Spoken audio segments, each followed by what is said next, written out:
Para se të filloj me videon, do ju ftoja të abonoheshit në kanalin ton Thënie për Jetën dhe të klikoni si përziles për të marrë njoftimet e videove tona më të reja.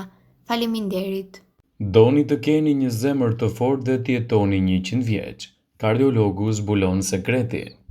Mjekët kardiolog ndajnë në dietën e tyre stërvitjen dhe rutinën e largimit të stresit për të parandaluar sëmundjet e zemrës, duke ditur që si të mbroni shëndetin e zemrës, do të rrisni jetëgjatësinë dhe do të përmirësoni gjithashtu shëndetin tuaj. Në fund të ditës, gjithçka ka të bëjë me sigurinë që një person mund të ketë për presionin e gjakut dhe kolesterolin ta mbajnë në kontroll dhe të ushtrohet rregullisht, citon doktor Mark Eisberg, kardiolog klinik dhe profesor i asociuar i mjekësisë në Qendrën Mjekësore në Universitetin Columbia të New Yorkut. Është shumë e fokusuar te ushtrimet, citon doktoresh Nikea Goldberg, kardiologe dhe profesor e asociuar klinike në shkollën mjekësore Grossman të New Yorkut. Këto janë zakonet e përditshme të kardiologëve për një zemër të shëndetshme dhe për të jetuar shëndetshëm deri në 100 vjeç. Ecni në shumicën e dietëve tuaja. Ecja më tepër me biçikletë arrit rrahjet e zemrës dhe sjell përfitime të shumta për shëndetin kardiovaskular. Synimi për të gjithë është ecja e shpejtë ose ekuivalente si biçikleta noti ndërtimi i një piste vrapi për rreth 40 deri në 50 minuta në ditë, të paktën 5 ditë javës, citon Eisberg. Nuk ka pse të jetë e vazhdueshme, kështu që mund të ndani një shëtitje ose stërvitje në të shkurtra edhe në të gjata. Ndiqni dietën mesdhetare për një shëndet më të mirë kardiovaskular. Përdorimi i ushqimeve të mira në dietën mesdhetare ka përfitime të mëdha për shëndetin e zemrës. Vaji i ullirit si yndyrë e shëndetshme në sallatra dhe në perime, në proteina nga peshkut e pula, mund të jetë një zgjidhje shumë e mirë për dietën tuaj, ndërsa ëmbëlsues mund të përdorni vetëm frutat. Jepini trupit tuaj një pushim pas të ngrënit. Doktorët në fjalë thonë se gjatë ditëve të punës nuk ka gjithmonë kohë për të konsumuar në mëngjes dhe në drekë vakte të lehta, ndaj kombinoni ato në një vakt. Ata hanë thjesht një ushqim plot proteinë rreth orës 11 si kosi, peshku ton ose një vezë të zier, ndërsa në fundjavë gjithmonë konsumoni menu mesdhetare. Shmangni nga dieta juaj yndyrnat e ngopura.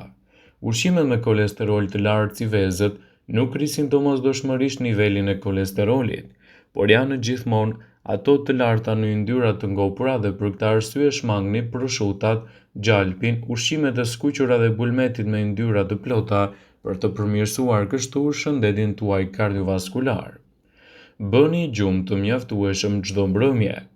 Kardiologët kanë në prioritet për të fjetur 7 deri në 8 orë gjysmë çdo natë.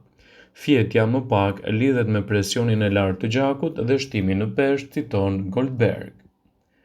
Peshoni rregullisht. Tregohuni të kujdesshëm dhe peshoni veten tuaj një herë në javë për të siguruar që të mos ketë surpriza më pas. Sa më shumë që të jeni njerëz mbi peshë, aq më shumë ka të ngjarë të zhvilloni sëmundje të zemrës, paralajmëron Instituti Kombëtar i Zemrës, Mushkërive dhe Gjakut në SBA. Bëni çdo ditë diçka që ju largon stresin. Të gjithë mjekët thonë se aktiviteti fizik është qetësuesi kryesor i stresit. Ecja për në shtëpi nga puna në fund të ditës dhe marrja e ajrit të pastër është shumë relaksuese, citon doktor Goldberg. Mbani gjithmonë një këndvështrim pozitiv. Të qenit optimist dhe pozitiv do t'ju jap rezultate të mira. Ullëntimet tregojnë se njerëzit që kanë një pikpamje negative për jetën kanë një shkallë më të lartë të sëmundjeve në zemër dhe mund të pësojnë gjithashtu edhe goditje të forta të shëndetit kardiovaskular.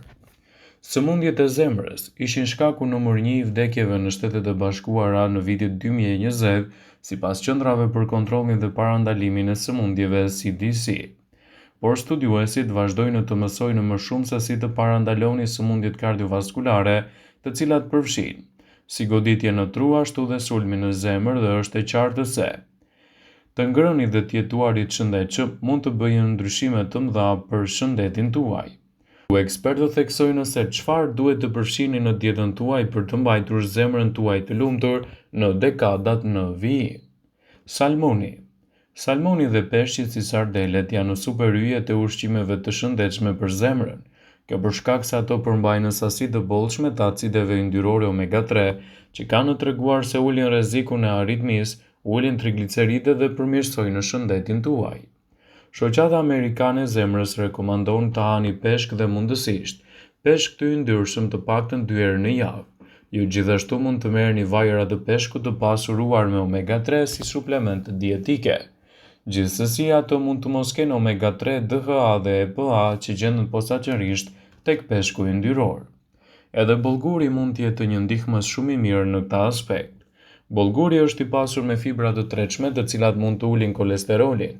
Ai vepron si një sfungjer në traktin tretës dhe thith kolesterolin në mënyrë që të eliminohet nga trupi dhe të mos përthithet në qarkullimin e gjakut, citon Lauren Graf.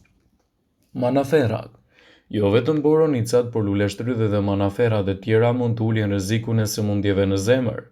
Sipas një studimi të vitit 2013 të botuar në revistën Circulation, gratë e moshës 25-62 vjeç që hanin më shumë se 3 racione boronica dhe luleshtrydhe në javë kishin një rrezik 32% më të ulët të sulmi në zemër krahasuar me ato që hanin më pak.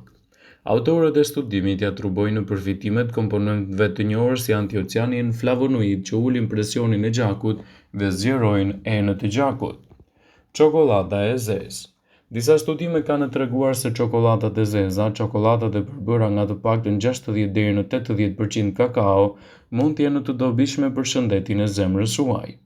Një përmbledhje e botuar në vitin 2015 në revistën Vaskular Farmakologji pranoi prova për disa mënyra se si çokolada e zezë mund të ndihmojë në sëmundjet e zemrës, por paralajmëroi se nevojiten më shumë tregime. Agrumet. Njerëzit që konsumojnë sasi të lartë të flavonoideve që gjenden në agrume kanë një rrezik më të ulët të goditjeve në tru dhe sëmundjeve në zemër. Sipas një rishikimi të vitit 2017 të botuar në revistën ndërkombëtare të epidemiologjisë. Patatet. Nuk ka asnjë arsye për të shmangur patatet sepse ato shpesh konsiderohen si një niseshte e keqe. Për sa kohë ato nuk janë të skuqura, patatet mund të jenë të mira për zemrën tuaj. Ato janë të pasura me kalium i cili mund të ndihmojë në uljen e rrezikut të presionit të gjakut dhe janë të pasura me fibër, të cilat ulin rrezikun për sëmundjen e zemër. Domatet. Ashtu si patatet, domatet janë të pasur me kalium të shëndetshëm për zemrën. Plus janë një burim i mirë i likopenit antioksidant, i cili është i lidhur me incidencë më të ulët të goditjeve në zemër, sipas shkollës mjekësore të Harvardit. Likopeni është një karotenoid që mund të ndihmojë në uljen e niveleve të kolesterolit të keq LDL, të mbajë enët e gjakut të hapura dhe të ulë rrezikun e sulmit në zemër, dhe për shkak se ato janë të ulta në kalori dhe të ulta në sheqer, ato nuk e dëmtojnë në një dietë të tashme të shëndetshme. Arrat gjithashtu duhet të jenë pjesë pandare dietave tuaja. Arrat, duke përfshirë bajamet, fistikët, kikerikët, përmbajnë fibra të mira për zemrën tuaj. Ato përmbajnë vitaminën E, e cila ndihmon në uljen e kolesterolit të keq. Disa njerëz në të kaluarën i kanë shmangur arrat sepse ato kanë shumë yndyr, por shumica e studimeve tregojnë se njerëzit që konsumojnë arrat çdo ditë janë gjithashtu edhe më të mirë në shëndetin kardiovaskular. Vaji i ullirit ekstra i virgjër gjithashtu mund të jetë një nga vajrat tuaj më të mirë që nuk duhet të mungojë asesi në dietën tuaj.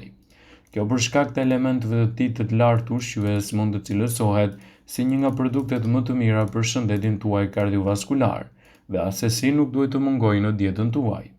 Shumë studime kanë sugjeruar mekanizmin me të cilën vaji i ullirit ndihmon në parandalimin e sëmundjeve në zemër, sipas një rishikimi të vitit 2019 të botuar në revistën Nutrients. Kjo është veçanërisht e vërtet kur Evo është një shtesë dietës mesdhetare, e cila është e pasur me drithra, fruta dhe perime. Vëmendje. Ju bëjmë me dije se informacionet në këtë video kanë për qëllim që të plotësojnë, të mos zëvendësojnë këshillat e mjekut tuaj ose ofruesit të kujdesit tuaj shëndetësor, dhe nuk kanë për qëllim që të mundësojnë të gjitha përdorimet e mundshme, masat paraprake, ndërveprimet ose dhe efektet e tyre negative për shëndetin tuaj. Pasi ta dëgjoni këtë video, do ju ftoja t'i bënit like dhe ta shpërndanit atë në profilin tuaj në mënyrë që të informohen edhe miqtë e tu.